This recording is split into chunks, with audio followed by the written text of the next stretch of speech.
Tallin, the capital of Estonia, a country where 32% of the 1.5 million population are Russian-speaking.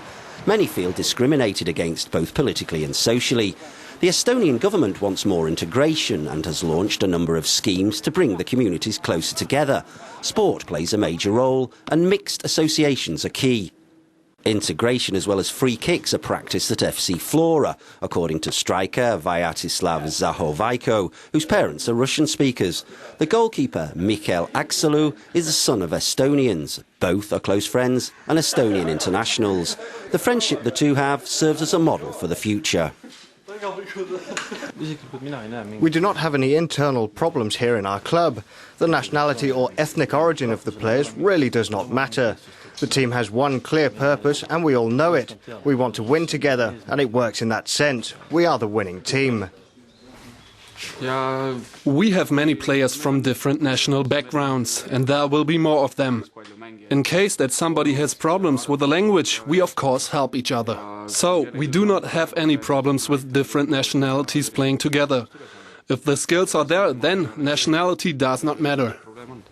Last April, tension turned to violence. The Estonian government moved the war graves of a number of fallen Soviet soldiers and uprooted a bronze statue of a Soviet soldier in the centre of Tallinn.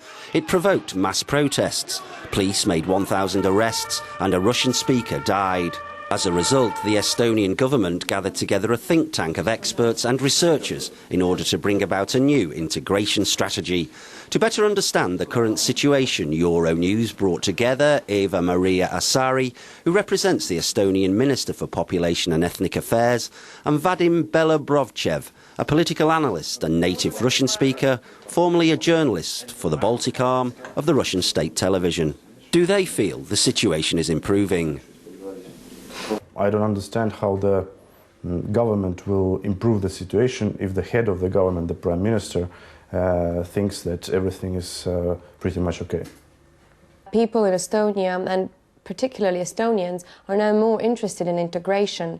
This means that previously they very often didn't even think about integration-related questions at all because they thought that it is something that is not related to their everyday life, so to say. But now you can see that people say we need to take action. After those events last year, I saw how these people that were dealing with integration process were pulling off their hair and saying that everything is gone, their work is ruined because of what happened. I don't agree with that integration has failed. I think what is, you can say, again, if most people here living here, Russian speakers, they still live in Estonia, which means that Estonia has become their home. We also can see that number of stateless people is reducing, which means there are more and more people who have decided to become Estonian citizens and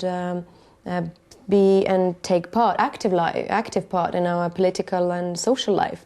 But at the same time, we know that the number of the people who take Estonian citizenship is decreasing with years. If you ask about specific activities, what we're planning is for new citizens to exactly show that we appreciate their efforts.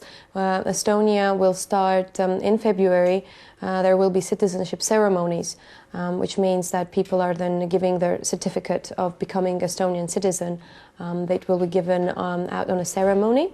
And we have consulted our neighbors from Latvia who do the same. They have done it for the past 10 years or even more. And it has been very popular. Why do we still have those tests which some people find pretty tough to pass? The Estonian language exam, for example. Mm-hmm. We can look at Lithuania, that has the so-called zero variant of getting the citizenship. So you just want to receive a Lithuanian passport, and that's enough if you lived there for 5 years, for example. Why don't we make some, I don't know, restraints, for example, for Russians who live here, so they could get the Estonian citizenship more simple? So there are two tests. One is so-called citizenship test, and that is mainly about the content of the Constitution and Citizenship Act. So it's about what are the rights of citizens and how they differ, and so how Estonian government works and things like that. And the second exam is a language exam, and I would actually argue that the language exam is not that difficult because we have different levels. And the level that is needed for getting citizenship is the lowest level. When Estonians were asked what are the main integration points needed for Russian-speaking minority here to integrate, the answers were the Russian-speaking person must learn Estonian language, must have the Estonian citizenship, and Russian schools must go over to Estonian education, at least partially. And in my opinion, that's more like assimilation. I wouldn't say that it's integration, because integration, like everybody here in Estonia says, for example, it's like two-way process. Like Estonians have to do something and Russians have to do something.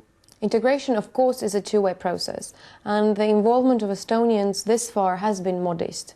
And that's why I mentioned right in the beginning that joint activities, doing things together, is a very important aspect. We have still some big problems here, for example, and many of them are because Russian people they can't get a decent job if their Estonian language is not so good, for example, and so on. What we have thought about how to improve the situation is first to map how many are or currently working already in public institutions, and then to also find out why some of them do not apply, because that has been very often an argument saying we would employ them if they would come, but they don't. Culture differences, the approach differences, the mentality differences between Russians and Estonians in Estonia are so big that there is no way any integration program or any integration at all can work here. But what can work here is a cooperation. We all want to live peacefully, we all want to be happy, we want to have a good job for our children to do well, and this is something that unites all people who live in Estonia, irrespective of their nationality.